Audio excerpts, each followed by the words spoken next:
Greetings, folks. Back to this, but today we're going to be looking at ENFP, not INTP. So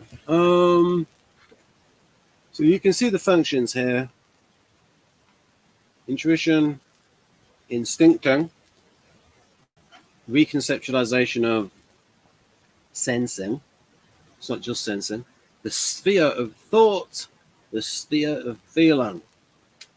Woods controlled by systematization. That's like TI in INTP, but Van der Hoop was INTP, although he described himself as, via translation, an introverted thinking type with subsidiary intuition. So let's do a bit on how Van der Hoop sort of saw Werther. Yes, because it is a dynamic process. So if you are the default experience of the world for the extroverts, and we'll concentrate on that for this, is the experience of the world surrounding the person rather than the subjective reaction to it. So the emphasis is on the empirical. And for the NE Dom, it is in actively pursuing possibilities in the world. And so that's the empirical part of it. Possibilities in the world. Boundaries model, internal, external. Yes, more empirical. This is more the subjective reaction to the world. Right. So I'm going to give a bit on Werther, and then I'm going to get over to this. I'll get over to that in the description. But there's something here about Werther, and I'll read through this in case you're on a small device. I experience myself always as existing in the world, and my consciousness is able to occupy itself as much with the world around me as with myself within it. It is a question of the emphasis in attention.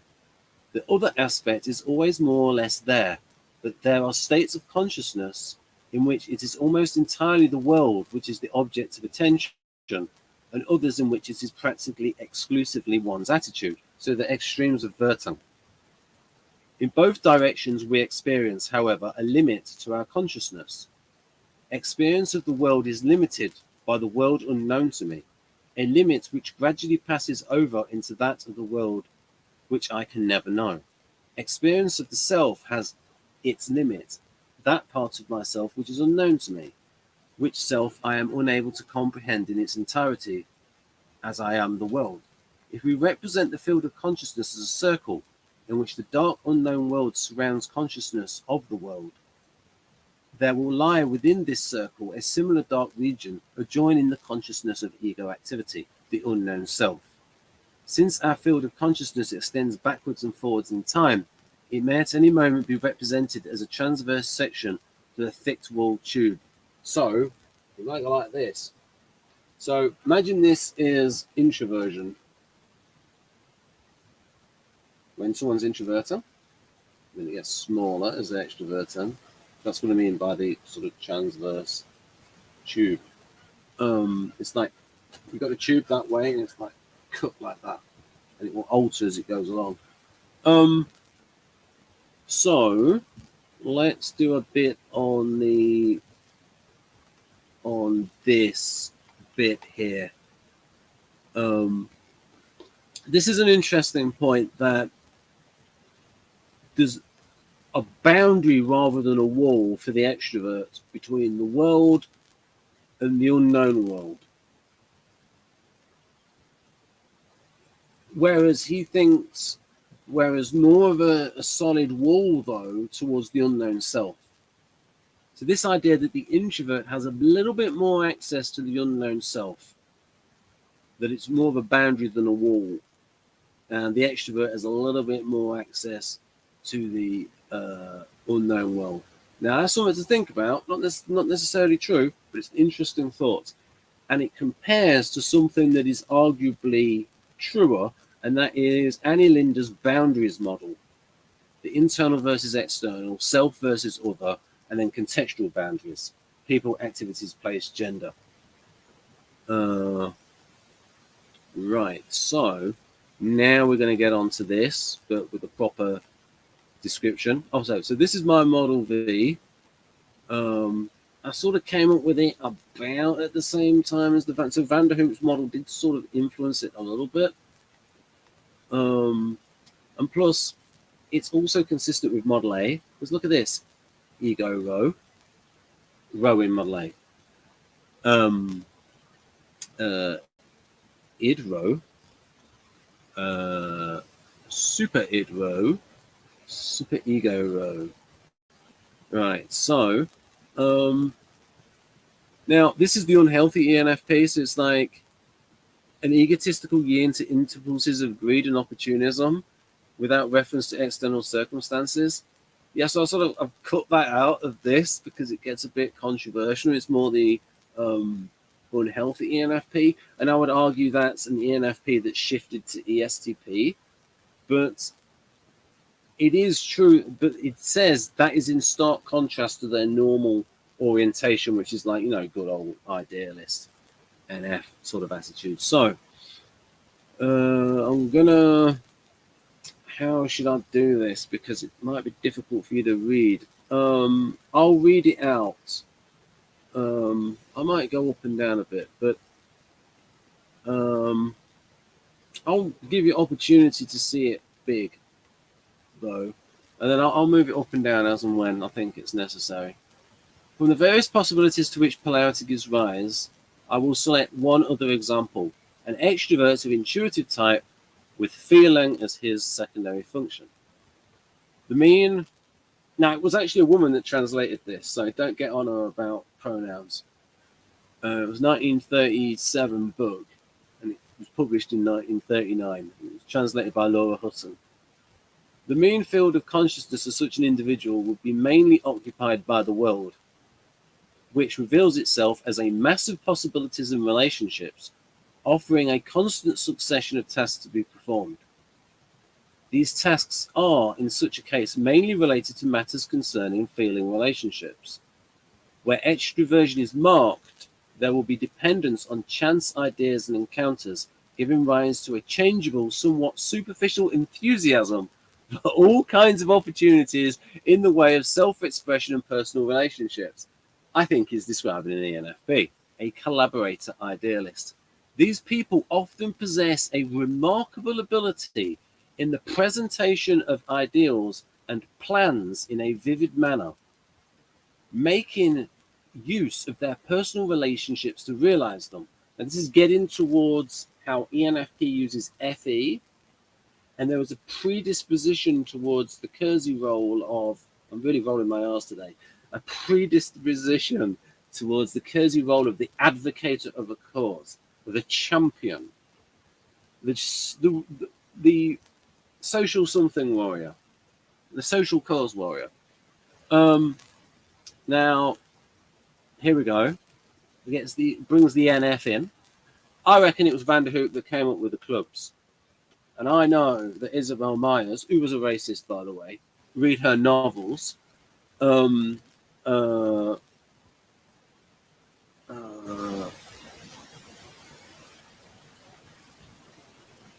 She referenced Van der Hoop, this book, about 10 times in Gifts Different. So she didn't come up with clubs, it was Van der Hoop. So we got here. Owing to the charm which characterizes these people in whom feeling and intuition are combined, F and N, and to the persuasive force of their intuitions, they are often capable of exerting powerful influence. When in a state of introversion, let's move it up a bit. When in a state of introversion, their subsidiary function manifests itself in a more independent form, so that one finds in their inner orientation a striving after a right attitude, such as one might find in an introverted feeling type, but here it is less predominant. So, F.I. Dom.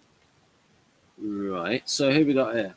As a rule, too, the inner attitude is determined by aims that are the product of the subject's circumstances and are grasped intuitively. The average or mean mental attitude may be further complicated by the effect of a counter nucleus in the field of conscious. I call that the counter club. If instinctive side of the person is constantly intruding on, and that's when it depends that if it becomes negative. But we've got here. So the clubs. So he mentioned it. Feeling and intuition are combined. And this is the mean field of consciousness. And what functions are they? N, F, F. All the NF functions. Here we go. So let's compare it a bit to my model. We've got NE as the strongest. FE, and this sort of depends, like if you do it by on the percentage term, like, but FE is strong. At least he's got FE is strong, Van der Hoop, and then FI there, and then he's got NI. And then we've got this counter nucleus, ST, and he's got it around the inferior function, SI. Then we've got SE, and then we've got TE, but look, we've also got TE here. So the actual area of TE is quite large when you, so the bit of that tertiary function is within the mean field of consciousness, a bit of the tertiary function there. So that's probably got TE third, SI, and then it's a question of which is the weakest, but also you got a little bit of TI coming in there, interestingly.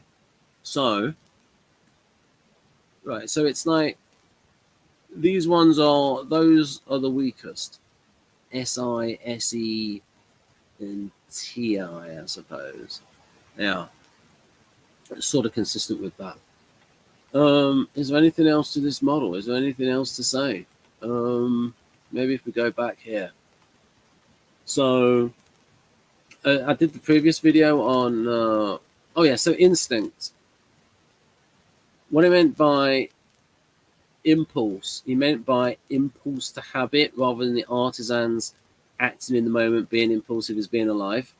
Now, there was one Guardian who said, and Jeff and I were typing him, and we asked him, what do you think of the word impulse? And his reply was, it's good if the impulse is to work. And Jeff and I thought, that's a pretty Guardian answer. So we ended up typing him as like an STJ. Yeah, also you got clubs here.